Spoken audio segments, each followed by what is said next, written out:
Chapter 10 some gases. आज हामी दुईवटा ग्यासको बारेमा पढ्छौँ, that is carbon dioxide and ammonia. अनि त्यो दुईवटा ग्यासको प्रिपरेसन, ल्याबोरेटरी प्रिपरेसनदेखि केमिकल प्रपर्टिज एन्ड युजेसहरू पनि हेर्नेछौँ। सो फर्स्टमा let's move on to the carbon dioxide. So what is carbon dioxide भन्दा पनि molecular formula of carbon dioxide चाहिँ के हो पहिला त्यो हेरौँ होइन। Molecular formula of carbon dioxide हाम्रो चाहिँ CO2 हो, CO2। अनि यसको मोलिकुलर वेट चाहिँ 44 हो। ओके, सो अब कार्बन डाइअक्साइड चाहिँ free and combined state in occur हुन्छ होइन नेचरमा चाहिँ। It occurs in free and combined state in nature. अनि it is present in about 0.3%, 0.3% चाहिँ प्रेजेन्ट होइन, प्रेजेन्ट गर्छ। ओके, अनि अल्सो इट इज प्रड्युस जब चाहिँ हाम्रो वुड भयो, कोइल भयो, फ्युलहरू चाहिँ लाइक वुड। ओके, अनि त्यसपछि कोयल। ओके, अनि फ्युलहरू जब हाम्रो होइन बर्न हुन्छ, what it happens is burn, त्यो बेला पनि चाहिँ कार्बन डाइअक्साइड हाम्रो प्रड्युस हुन्छ। And also during the respiration of plants and animals, respiration of plants and animals, carbon dioxide हाम्रो चाहिँ अगर हुन्छ, फर्म हुन्छ। ओके, सो कार्बन डाइअक्साइडको मोलिकुलर फर्मुला चाहिँ हाम्रो CO2 भयो, अनि मोलिकुलर वेट चाहिँ 44 भयो। अनि it occurs in free and combined state in nature. अनि it is about present about चाहिँ 0.3% हो। Okay, now let's move on to the laboratory preparation of the carbon dioxide with all के हामीलाई केमिकलहरू चाहिन्छ अनि कसरी यो प्रिपेयर हुन्छ। Now let's see. Okay, so moving on to the laboratory preparation of the carbon dioxide. So carbon dioxide चाहिँ is prepared by the reaction between marble pieces, that is CaCO3, and the dilute hydrochloric acid which is known as HCl. So यसको equation चाहिँ के हुन्छ भने, if you right यो दुइटाको reaction भने CaCO3 plus HCl when we combine, फर्स्टमा त what it gives CO2. okay, CO2 दिन्छ, and then what it gives is H2O plus CaCl2. अनि यसको चाहिँ हामी रियाक्सन या, so this is the reaction होइन between the CaCO3 and the dilute HCl, अनि it gives carbon dioxide, water and CaCl2. this is the figure, laboratory preparation figure होइन। अनि apparatus required भनेको एउटा चाहिँ हाम्रो वुल्फ्स बोतल भनेर छ। This is known as, this part is, wait let me change, this part is known as Woulfe's बोतल। सेकेन्ड इज थिस्टल फनल, यो यसलाई हामी थिस्टल फनल भन्छौँ। देन इज ग्यास जार, यो भनेको चाहिँ हाम्रो ग्यास जार भयो। अनि this is delivery tube. Okay, अनि then is a cork. So now moving on how it is prepared, अनि केमिकल्स के चाहिँ रिक्वायर्ड हुन्छ for the preparation of lab carbon dioxide होइन, ल्याबोरेटरी प्रिपरेसन कार्बन डाइअक्साइड। यो चाहिँ हाम्रो रियाक्सन भयो विच, अनि त्यसपछि what are the apparatus required चाहिँ यो भयो। Okay, so now moving on to the chemicals required and procedure. हामीले अघि नै इक्वेसनबाट थाहा पाइसकेको थियौँ। First required is CaCO3, that is known as marble pieces, and second is dilute HCl भनेको हाइड्रोक्लोरिक एसिड। सो फर्स्ट प्रोसिडियरमा चाहिँ this is the procedure number 1। What we do is we wash and fit all the apparatus accordingly होइन, जुन figure अघिको थियो नि, हामी के गर्छौँ भने सबै वास गरेर अनि फिट गर्छौँ एकर्डिङली। त्यसपछि हामी पोर गर्छौँ डाइल्युट HCl लाई फनेलबाट बोतलसम्म होइन। लाइक अघिकै फिगरमा हेऱ्यौँ भने त्यस हामी के गर्छौँ भने यहाँदेखि यो पार्टदेखि चाहिँ हामी डाइल्युट HCl चाहिँ फनेलमा हाल्छौँ, अनि त्यहाँ फनेलदेखि चाहिँ हाम्रो बोतलसम्म चाहिँ पुग्छ। ओके, जसमा चाहिँ मार्बल चिप्सहरू चाहिँ कन्टेन गरेको छ। Now then a reaction takes place होइन, त्यसपछि रियाक्सन टेक्स प्लेस हुन्छ between the marble, okay, marble chips and dilute HCl।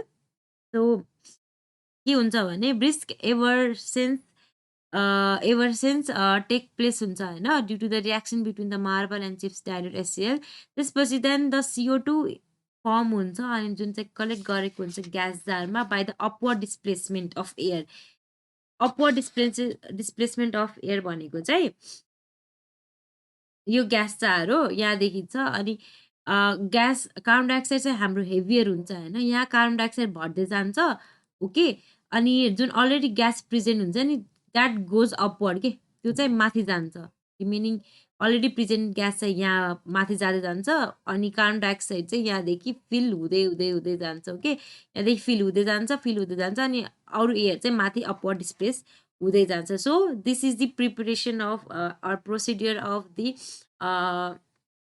preparation of carbon dioxide at obviously in laboratory. Now moving on, अब हामीलाई त प्रिकसनहरू नि चाहिन्छ नि त अब ल्याबमा काम गरेर प्रपर प्रिकसनहरू नि चाहिन्छ so let's talk about the precaution के चाहिन्छ भनेर सो नम्बर 1 प्रिकसन चाहिँ हाम्रो funnel should be dipped into the hydrochloric acid in order to prevent the escaping of CO2 form through it जुन हाम्रो फनेल जुन छ नि क्रिस्टल फनेललाई चाहिँ हामीले डिप गरिदिनु पर्छ ओके हाइड्रोक्लोरिक एसिडमा सो द्याट CO2 जुन फर्म हुन्छ स्केप नहोस् एयर टाइट एपरेटस जति पनि एपरेटस हामी युज गरिरहेको छौँ होइन that should be air tight okay otherwise CO2 will be escape अनि त्यसपछि collecting gas by upward displacement of air you know why we are using the upward displacement of air because carbon dioxide is heavier than obviously the air present in the jar gas in the jar okay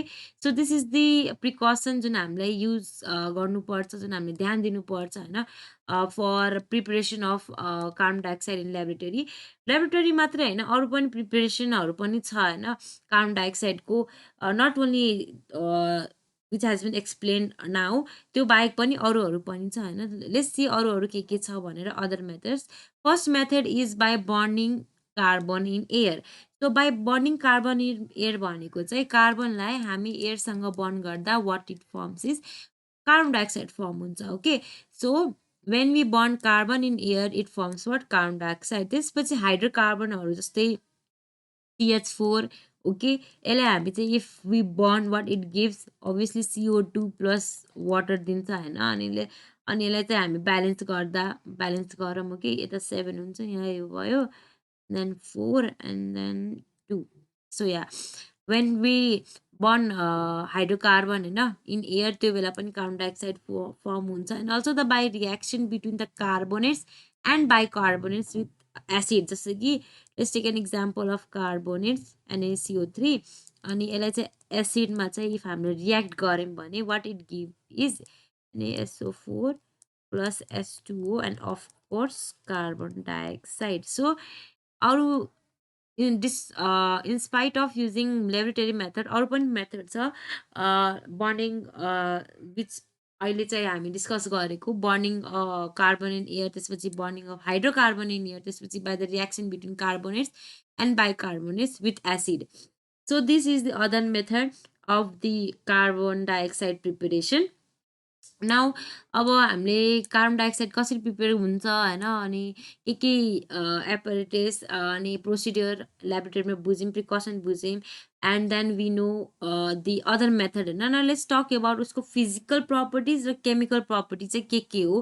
carbon डाइअक्साइडको के न let's move on to the physical properties and chemical properties so let's see what are the physical properties पहिला physical properties कुरा गरौँ so first property is carbon dioxide is colorless okay it is colorless अनि त्यसपछि odorless gas so first property हाम्रो के छ भने physical properties मा it is colorless and odorless gas second property चाहिँ it is 1.5 times heavier than air okay it is 1.5 times heavier than air it turns third property is turns wet blue litmus paper into red color भनेको चाहिँ wet blue litmus paper लाई चाहिँ केमा turn गरिदिन्छ भने red कलरमा okay so it is cooled त्यसपछि चाहिँ के छ भने फोर्थमा चाहिँ it is cooled up to -78 degree Celsius. uh, it turns into white solid ice known as dry ice. So जब यो चाहिँ होइन कार्बन डाइअक्साइडलाई -78 डिग्री सेल्सियसमा कुल हुन्छ, त्यो चाहिँ चेन्ज भएर के हुन्छ भने वाइट सलिड आइस हुन्छ, जसलाई हामी के भन्छौँ भने dry ice. So these 4 points are the physical properties of the carbon dioxide. अब चाहिँ लेट्स टक अबाउट होइन, हामी चाहिँ अब अर्को चाहिँ के हेरौँ भने let's talk about the chemical properties के छ. So first chemical property is carbon dioxide होइन neither combustile. Okay, it is neither combustile nor supports combustion.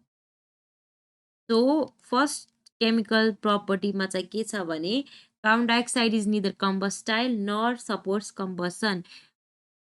Okay, first यो भयो. Now second is it dissolve in water. Okay, it dissolve in water and gives carbonic acid at high pressure. So when CO2 चाहिँ dissolve हुन्छ वाटरसँग के दिन्छ भने carbonic acid. Second यसको chemical property चाहिँ के हो, when carbon dioxide is dissolve in water it gives carbonic acid at what, at high pressure. यो हाम्रो नम्बर 2 पोइन्ट भयो अफ केमिकल प्रपर्टिजमा.